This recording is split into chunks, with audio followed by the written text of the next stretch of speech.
হে অজ্ঞাতনামা ব্যক্তি, এইরকম সুন্দর সুন্দর দেখতে মোটরসাইকেল নিয়ে আমাদের ধারপাশ দিয়ে ঘুরবেন না। আমারও ইচ্ছা হয়, কিন্তু আমি সেটা অবদমন করতে পারি, কিন্তু আমার শিশুপুত্রটা অবদমন করতে পারছে না। কি রান্না করছো আদর? মাংস।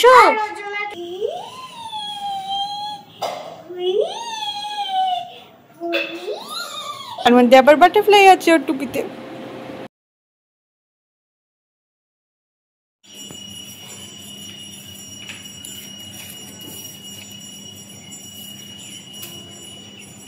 সকাল সকাল একজনকে রওনা করে দিয়ে শুরু হয় আমার দিনটা। Good morning everyone, welcome to Rai hi, welcome to a new blog. দেখো আশপাশে কারোর পুজোও হয়ে গেল সকালবেলায়, কি সুন্দর না? সবার দিনের এই সেক্টরগুলো আলাদা আলাদা হয়, জানো তো। মানে তুমি ধরো আমাকে এখন দেখছো, ভাবছো হয়তো যে ওর কি সুন্দর এরকম গোছানো, বা কারোর মনে হবে দেখ বাবা কীরকমভাবে করছে সব। সবার জীবনের এই যে সারাদিনের নিয়মগুলো, সেগুলো সে নিজে সাজায়। তোমারটাও নিশ্চয়ই তুমিই সাজাও, আর সেই নিয়মেই নিজেকে ঢেলে দাও, যেমনটা আমি ঢেলে দিয়েছি। এরকমভাবেই প্রত্যেকটা মানুষ খুশি থাকে, তোমরাও খুশি থাকো। চলো শুরু করি আজকের দিনটা। ইউনিভার্সটা উঠেছে, সব উঠে গেছে।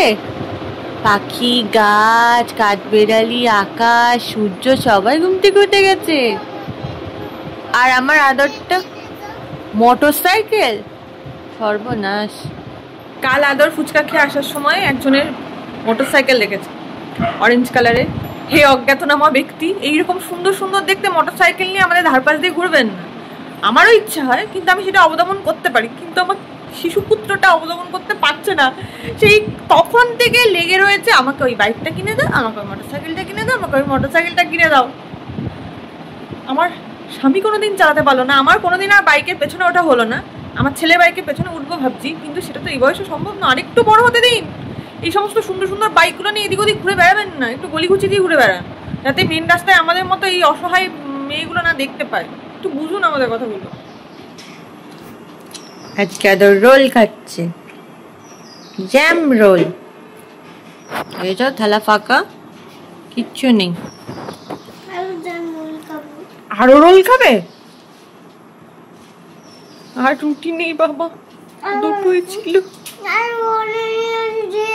আচ্ছা, আবার রাত্রেবেলা দেবো, আবার রাত্রে। ভালো লেগেছে তোমার? ভালো লেগেছে? কোথায় চলে যাচ্ছ?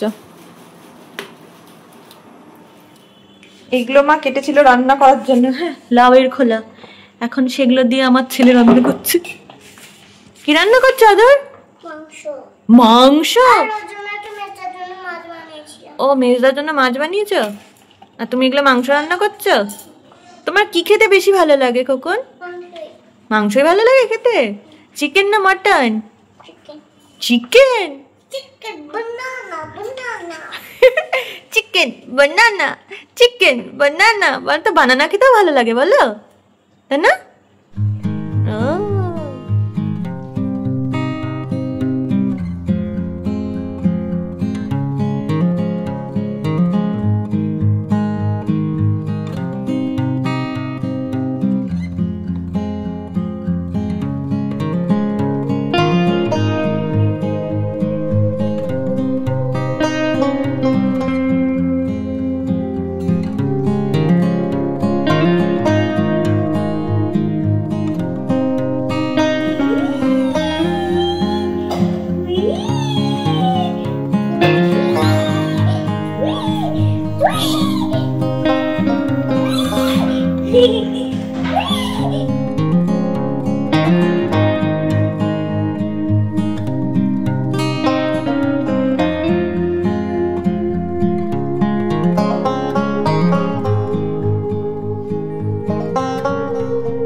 এটা তো আমার বেবি, তারপর তুই নিলি কেন?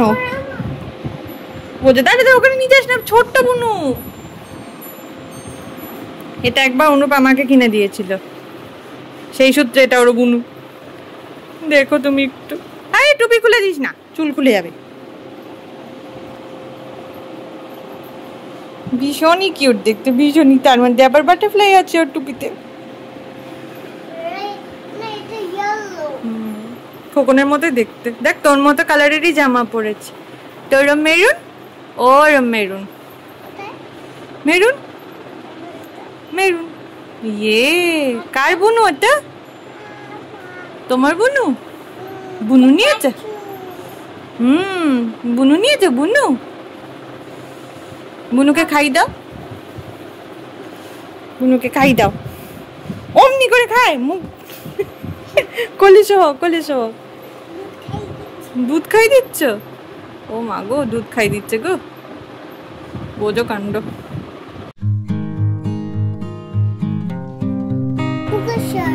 পুকেশ্বর তো তোমাকে বলে তোমার কাকাই, ওর নামও পুকেশ্বর। কি করলো? ঘুমা ঘুমা। ব্লাউজ না, ওটার ফ্রক, ওটার ফ্রক।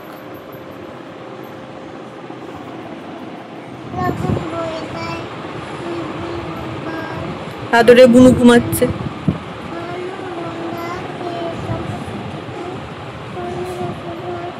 তুমি ঘুমিয়ে গেলে নাকি গো?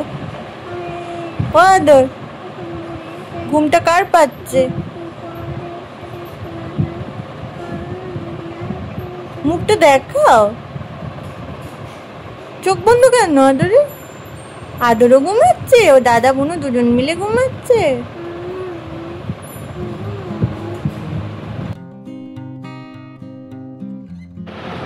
এবার বুনুর জুতো খুলেছে। উফ, দে, পড়াতে পারলি?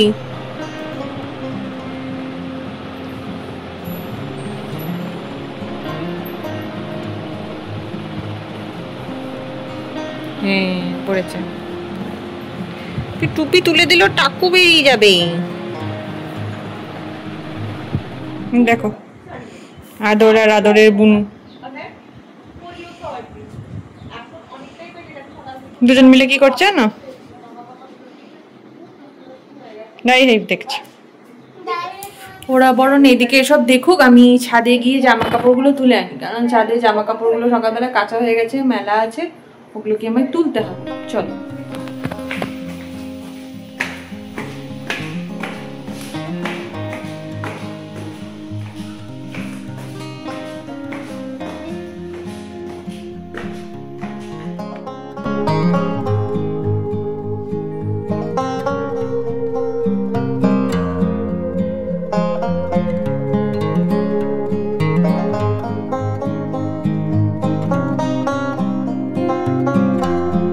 পরিমাণটা জাস্ট দেখো, ওরে বাপরে।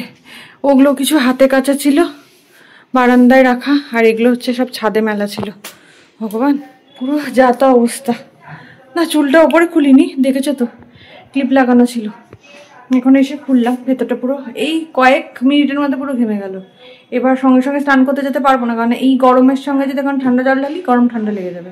একটু বসি, তারপর স্নান করব, তারপর পুজো, তারপর ছেলেকে স্নান করানো, খাওয়ানো, and goes on and goes on and goes on life.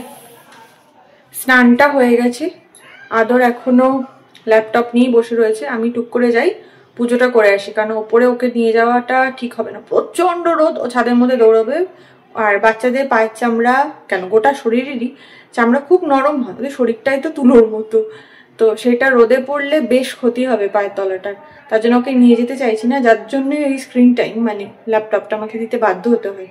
কারণ দেখছো কন্টিনিউ যে আমি ছাড়া ওকে সামলানোর লোকের খুব অভাব, সুতরাং ওকে ওটা না দিলে আমি আমার কাজগুলো করতে পারবো না, আর ওর বিপদটা হোক সেটা আমি চাই না। তার থেকে একটুখানি যদি ওর নিজের ভিডিওগুলো দেখে তো খুব একটা ক্ষতি হবে না। তাই যাই তাড়াতাড়ি করে আগে পুজোটা সেরে আসি।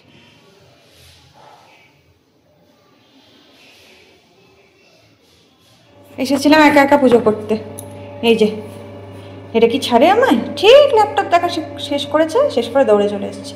কি হয়তো শেষও করেনি, যেই টের পেয়েছে মা নেই পাশে, অমনি দৌড়ে চলে এসেছি। নামো নামো, আস্তে আস্তে নামো, ধরে ধরে নামো, ধরে ধরে নামো, ধরে ধরে নামো। শুনে আজকে শরীরটা একদম ভালো লাগছে না, কেন জানি না, একটু জ্বর জ্বর মতোই লাগছে। আর এটা সারা দুপুর এতটুকু ঘুমালো না। এখন 4:15-20 বাজছে, না না 4:30 বাজতে, যাই হোক আজকে আর ঘুমোলেই না। মানে আমার আজকের একটুখানি রেস্ট খুব দরকার ছিল, সেটা একটুও পেলাম না। যাই হোক, এটাই তো আমাদের জীবন, আমরা তো কিছু করি না বাড়িতে। বিকালে শরীরটা ভালো লাগছিল না, মানে দুপুর থেকে লাগছিল না, বলে ফেলেছি অলরেডি।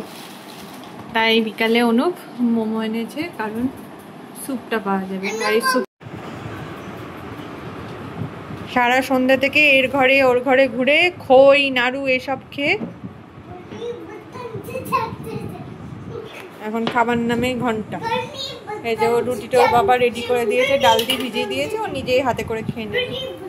সকালে একটা মাছ রেখে দিয়েছিলাম অনুপের জন্য, আমাদের ডাল আলু সেদ্ধ ভাত মাছ।